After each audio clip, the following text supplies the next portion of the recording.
ಸ್ನೇಹಿತರೆ, ನಾನು ನಿಮ್ಮ ಸುದರ್ಶನ್. ಎಲ್ಲರೂ ಕೂಡ ಬಿಗ್ ಬಾಸ್ನ ನೋಡ್ತಾ ಇದ್ದೀರಾ ಅಂತ ಅನ್ಕೊಂಡಿದ್ದೀವಿ. ಬಿಗ್ ಬಾಸ್ ಎಷ್ಟು ಟ್ವಿಸ್ಟ್ ಕೊಡ್ತಾ ಇದ್ದಾರೆ ಅಂದರೆ ಪ್ರತಿ ಹಂತದಲ್ಲೂ ಕೂಡ ಡಿಫ್ರೆಂಟ್ ಟ್ವಿಸ್ಟ್ ಕೊಡ್ತಾ ಇದ್ದಾರೆ.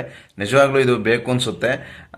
ನಿನ್ನೆ ನಿನ್ನೆ ಮೊನ್ನೆ ನಾವು ಎಲ್ಲ ನೋಡಿದಾಗೆ 1 2 3 4 ಜನ ಕಂಟೆಸ್ಟೆಂಟ್ಗಳು ಎಂಟ್ರಿ ಆದರು. ಸೊ ಅದು ಯಾರ್ಯಾರು ಅನ್ನೋದು ನಿಮಗೆಲ್ಲ ಗೊತ್ತಿದೆ.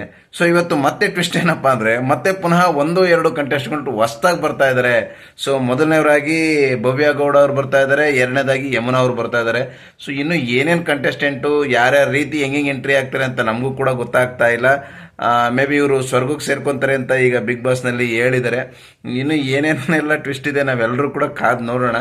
ನಿಜವಾಗ್ಲೂ ಈ ಸರಿ ಎಲ್ಲರೂ ಕೂಡ ಇಷ್ಟಪಡ್ಬೋದು ಅಂತ ಅಂದ್ಕೊಂಡಿದ್ದೀನಿ. ಇಷ್ಟಪಡಿ, ನಿಜವಾಗ್ಲೂ ಚೆನ್ನಾಗಿರುತ್ತೆ. ಬಿಗ್ ಬಾಸ್ ಅನ್ನೋದು ಒಂದು ಪ್ಯೂರ್ ಮನೋರಂಜನೆಯಾಗಿ ತಗೊಳ್ಳಿ, ನೀವು ಯಾವುದನ್ನು ಪರ್ಸ್ನಲ್ ಆಗಿ ಹೆಚ್ಚು ತಗೋಬಿಡಿ. ಸೊ ಬಿಗ್ ಬಾಸ್ ಏನು ಅಂದರೆ ನಾವು ಹೊಸ ಹೊಸ ಆಯಾಮಗಳನ್ನ ತಿಳ್ಕೊತೀವಿ, ನಮ್ಮ ವಿಚಾರಗಳನ್ನ ತಿಳ್ಕೊತೀವಿ. ಇದೇ ಮೇಜರಾಗಿ ಬಿಗ್ ಬಾಸ್ ಆಗಿರುತ್ತೆ. ನೋಡೋಣ ಇನ್ನು ಟ್ವಿಸ್ಟ್ ಏನೇನು ಬರುತ್ತೆ ಅಂತ. ಮೇಲಾಗಿ ಇವರು ಲಾಯರು ಮೋಸ್ಟ್ 3ನೇ ಕಂಟೆಸ್ಟೆಂಟಾಗಿ ಎಂಟ್ರಿ ಆಗ್ತಾ ಇದ್ದಾರೆ ಅಂತ ಹೇಳಿದರು. ಸೊ ಹಿಂದೆ ತೋರಿಸ್ದಾಗ ಒಂದು ರೀತಿ ಕಂಟೆಸ್ಟೆಂಟ್ ಇದೆ, ಈಗ ಒಂದು ರೀತಿ ಕಂಟೆಸ್ಟೆಂಟ್ ಇದೆ. ಒಟ್ಟಾಗಿ ಈಗ ಇಬ್ಬರು ಕಂಟೆಸ್ಟೆಂಟ್ ಆ್ಯಡ್ ಮಾಡ್ತಾ ಇದ್ದಾರೆ. ಇನ್ನು ಏನೇನು ಆ್ಯಡ್ ಮಾಡ್ತಾರೆ, ಟ್ಯಾಲಿ ಮಾಡ್ತಾರೆ ಅನ್ನೋದು ಗೊತ್ತಿಲ್ಲ. ಈಗ ಸ್ವರ್ಗಕ್ಕೆ ಇಬ್ಬರು ಹೋಗಿದ್ದಾರೆ. ಸ್ವರ್ಗನ ಹೆಂಗೆ ಎಂಟ್ರಿ ಮಾಡ್ತಾರೆ ಅನ್ನೋದನ್ನು ನಾವು ಕೂಡ ವಿಚಾರ ಮಾಡೋಣ. ನಮಸ್ಕಾರ.